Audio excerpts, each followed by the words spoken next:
2 की। हमें 3 लोगों को दिखाया जाता है जो मूर के जंगल में जादुई क्रिएचर्स की चोरी करने आते हैं, और तभी वहां मैलेफिसेंट आ जाती है और उन तीनों चोरों में से 2 चोर को मार देती है, जबकि एक चोर वहां से एक जादुई क्रिएचर की चोरी करके भाग जाता है। वो भागता हुआ एक जादुई फूलों की खेती तक पहुंच जाता है, जहां से वो एक जादुई फूल भी तोड़ लेता है। अब वो वहां से भागता हुआ राजमहल तक जाता है और वहां राजमहल में एक आदमी जादुई क्रिएचर और उस जादुई फूल को लेकर उसके बदले उसे कुछ पैसे देता है। अब हमें जंगल में प्रिंसेस अरोरा को दिखाया जाता है, जो जंगल में काफी खुश है क्योंकि वो अब जंगल की रानी बन चुकी है। हम देखते हैं कि प्रिंसेस अरोरा जंगल में एक सभा बुलाती है जिसमें जंगल के सभी क्रिएचर उपस्थित होते हैं। वो सभी अपनी प्रॉब्लम्स अरोरा को सुनाते हैं। तभी अरोरा को पता चलता है कि जंगल से जादुई क्रिएचर्स गायब हो रहे हैं, जिससे वो बहुत परेशान हो जाती है। तभी अरोरा वहाँ पर फिलिप को देखती है, वही फिलिप जो मैलेफिसेंट पार्ट 1 में जंगल में अरोरा से मिला था। लेकिन वो उस समय अरोरा से ट्रू लव नहीं करता था, लेकिन जैसे जैसे समय बीतता है फिलिप को अरोरा से प्यार हो जाता है और अरोरा को शादी के लिए प्रपोज करने के लिए वो जंगल में आता है और अरोरा उस प्रपोजल को एक्सेप्ट कर लेती है। दोनों बहुत खुश होते हैं। अब फिलिप कहता है कि हमें बड़ों का आशीर्वाद लेना चाहिए और वो अपने महल की ओर चले जाता है। ये सारी बातें मैलेफिसेंट का कौवा डीएवल सुन लेता है और जाकर मैलेफिसेंट को सारी बातें बताता है। मैलेफिसेंट ये बातें सुनकर थोड़ा परेशान हो जाती है क्योंकि उसे इंसानों पर बिल्कुल विश्वास नहीं है और वो नहीं चाहती कि अरोरा इंसानी दुनिया में जाकर वहाँ रहे। अब मैलेफिसेंट अरोरा से मिलने के लिए उसके पास जाती है। वहीं दूसरी तरफ हमें दिखाया जाता है कि फिलिप अपने राजमहल पहुंच गया है और वो अपने पिता को बताता है कि उसने अरोरा को शादी के लिए मना लिया है। ये सुनकर उसके पिता बहुत खुश होते हैं क्योंकि उसके पिता एक अच्छे राजा हैं। वो चाहते हैं कि दोनों राज्यों में दोस्ती हो जाए और सब शांति से अपनी जिंदगी जिए। लेकिन फिलिप की माँ को ये बात बिल्कुल पसंद नहीं आती। वो फिर भी खुश होने का दिखावा करती है और कहती है कि मैलेफिसेंट को आज रात डिनर पर बुलाया जाए। अब मैलेफिसेंट अरोरा से मिलने आती है और अरोरा मैलेफिसेंट से कहती है कि फिलिप मुझसे शादी करना चाहता है, लेकिन मैलेफिसेंट नहीं मानती। अरोरा उससे कहती है कि आप फिलिप को एक मौका तो दीजिए, आप जान जाएंगी कि वो एक अच्छा लड़का है और बहुत ही समझदार है। आज महाराज और महारानी ने हमें डिनर पर बुलाया है। मैलेफिसेंट कहती है, तुम चाहती हो मैं उन लोगों से मिलूं जिनके दिल में मेरे लिए कोई जगह नहीं है, मैं उनसे मिलने क्यों जाऊं? इस पर अरोरा कहती है क्योंकि हमारे बीच रिश्ता हो रहा है। अरोरा के बार बार रिक्वेस्ट करने पर मैलेफिसेंट मान जाती है। वहीं हमें दूसरी तरफ दिखाया जाता है कि फिलिप की माँ जो कि रानी थी, वो एक सीक्रेट कारखाने में जाती है जो एक लोहे का कारखाना होता है और वो वहाँ से सीधे एक लैब में जाती है जहाँ में वही क्रिएचर और जादुई फूल दिखाई देते हैं जिसे मूर रियासत से चोरी करके लाया गया था, जिस पर एक अजीब सा क्रिएचर जैसा आदमी एक्सपेरिमेंट कर रहा होता है और रानी उससे बोलती है जल्दी करो, वक्त बहुत कम है। यहाँ हमें समझ नहीं आता कि रानी क्या करना चाहती है। अब सीन चेंज होता है और हम देखते हैं कि मैलेफिसेंट, उसका कौवा डीएवेल और अरोरा जो कि आज बहुत ही प्यारी लग रही थी, तीनों राजमहल की ओर जाते हैं। जैसे ही तीनों राजमहल में प्रवेश करते हैं, लोग मैलेफिसेंट को देखकर डर से भागने लगते हैं। कुछ लोग तो हथियार भी निकाल लेते हैं। मैलेफिसेंट ये सब देख रही होती है लेकिन किसी को कुछ नहीं कहती और एंजॉय करती हुई आगे बढ़ती है और राजमहल में प्रवेश करती है। अब वो राजा और रानी से मिलते हैं। इसके बाद सभी डिनर स्टार्ट करते हैं।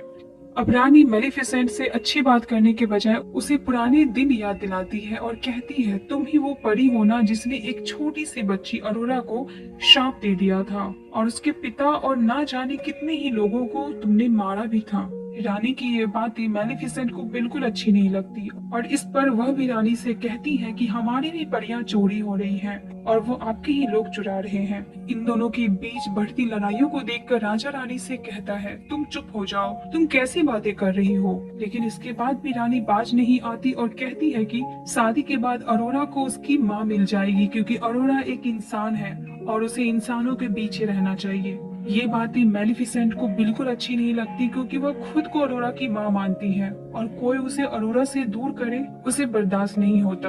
और अब मैलेफिसेंट अपने पर फैलाकर गुस्से से खड़ी हो जाती है और एक ग्रीन एनर्जी मैलेफिसेंट के पर से निकलती है जिसके कारण वहाँ खड़े लोग दूर जाकर गिर जाते हैं। अब रानी मौका का फायदा उठाकर राजा के पीछे छुप जाती है और राजा पर चुपके से हमला कर देती है और मैलेफिसेंट पर आरोप लगाती है कि राजा को मैलेफिसेंट ने श्राप दे दिया।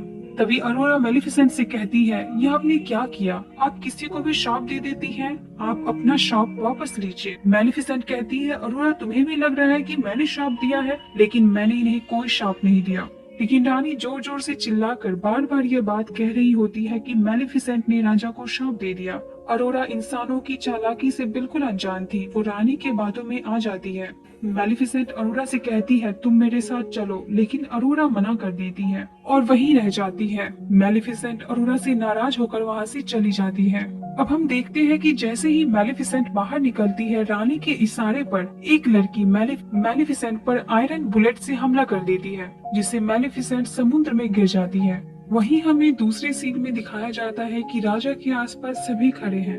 रानी, फिलिप और अरोरा भी। सभी राजा की हालत को देखकर बहुत परेशान हैं। तभी फिलिप अपनी माँ से कहता है, आप प्लीज पिताजी के माथे पर किस करिए। आप उनकी वाइफ है ना, तो आप उनसे सच्चा प्यार करती है। हो सकता है आपके ट्रू लव के कारण वो फिर से अच्छे हो जाएं। लेकिन रानी मुंह बनाने लग जाती है, क्योंकि वो तो राजा से बिल्कुल प्यार नहीं करती। उसने लालच में राजा से शादी की थी, लेकिन फिर भी उसे मजबूरन राजा के माथे पर किस करना पड़ता है। लेकिन राजा पर उसका कोई फर्क नहीं पड़ता। यह सब देखकर अरोरा फिलिप से कहती है, मुझे जंगल जाकर मेलिफिसेंट से बात करनी होगी कि वो ये श्राप वापस ले ले। अब अरोरा जंगल की ओर जाती है और अब वहाँ पहुंचकर उसे पता चलता है कि मेलिफिसेंट तो जंगल आई ही नहीं। अब हम देखते हैं कि वो लड़की जिसने मेलिफिसेंट पर आयरन बॉल से वार किया था, वो समुद्र पर नजर रखे हुए है कि मेलिफिसेंट निकले और वो दोबारा उस पर हमला कर सके। तभी हमें दिखाया जाता है कि पानी में डूबते हुए मेलिफिसेंट को एक बड़ा सा क्रिएचर, जो कि मेलिफिसेंट के जैसा ही है, वो मेलिफिसेंट को लेकर उड़ जाता है और उसे एक अलग ही जगह लेकर चले जाता है। वो लड़की ये सारी बातें आकर रानी को बताती है और इस पर रानी कहती है, मेलिफिसेंट अब अकेली नहीं है, जंग की तैयारी करो। और अब रानी के सैनिक युद्ध की तैयारी में लग जाते हैं, क्योंकि रानी ने सभी को यह कहकर भड़का दिया है कि मेलिफिसेंट ने राजा को श्राप दे दिया और सभी युद्ध की तैयारी में जुट जाते हैं।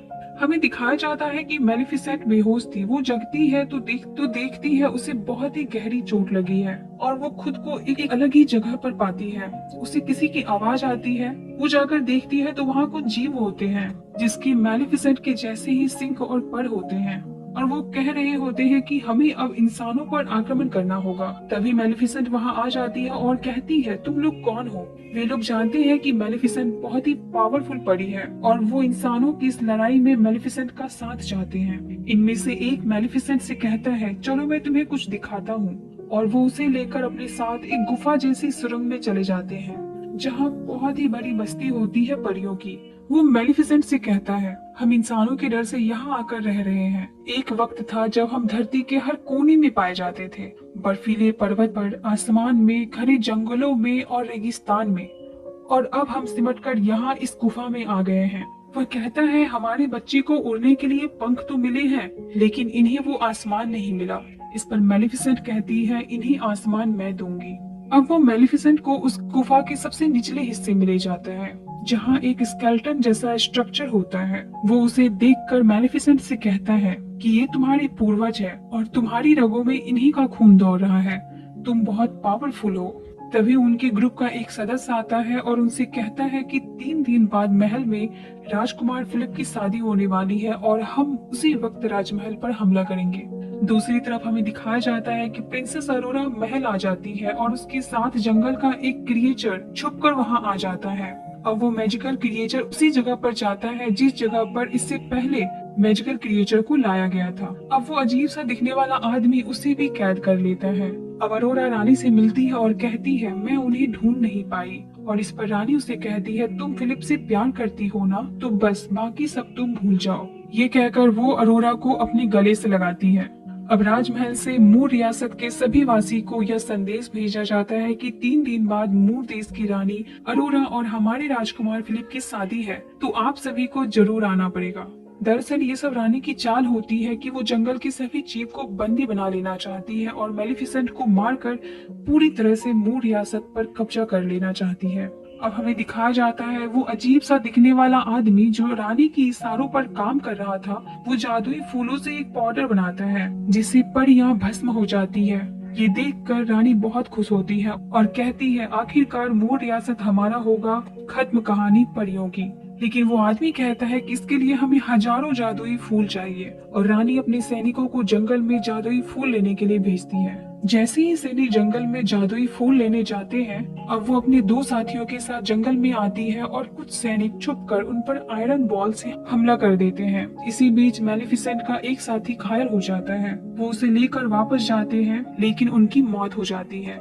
अब हमें अगली सुबह दिखाया जाता है कि अरोरा और फिलिप की शादी की तैयारियां शुरू हो जाती है और मूर रियासत के सभी जीव उनमें शामिल होने के लिए आने लगते हैं। तभी हम देखते हैं कि फिलिप अरोरा से मिलने आता है और उसे एक जादुई फूल देता है और अरोरा उसे पूछती है कि तुम्हें ये कहाँ से मिला। तो वो कहता है कि ये माँ के कमरे से मिला।